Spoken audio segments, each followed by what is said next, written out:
تعالوا نشوف إطلالات عشاء البيت الأبيض. ترامب وميلانا ترامب لابسة فستان من إلي صعب، وصراحة حبيت إنها لابسة اللون الأخضر لأنه العشاء مع السعودية. وطبعا حضر اللاعب كريستيانو مع جورجينا، بس جورجينا جاء عليها كمية نقد عشان فستانها لأنه مكشوف مرة من الظهر ومو مناسب للعشاء الرسمي الكبير الملكي، يعني المفروض تلبس حاجة فخمة. والسيلفي الأسطوري اللي تجمع اللاعب كريستيانو رونالدو مع وزير التجارة الأمريكي ورئيس الفيفا وآيلون ماسك في البيت الأبيض. وكانت موجودة سفيرة أمريكا الأميرة ريما بنت بندر آل سعود، وشنطتها كان من براند سعودي اسمه كياني. تخيلوا ان الشنطة ب150 ريال بس، وتخيلوا ولي العهد قال كلام جبار عن الزي السعودي. That they are bidding on me wearing black suits, and if you bid on me wearing black suits, I'm coming here with the black suits, they're gonna get almost 17x.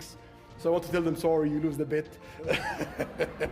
واللي لفتني حساب تاج سوت مقارنة بين اللاعب ديفيد بيكم وزوجته وكريستيانو وجورجينا، وانه كيف لبسها من جد فخم، وكل لبس مناسب لكل مناسبة. وانتوا ايش رايكم بإطلالة جورجينا؟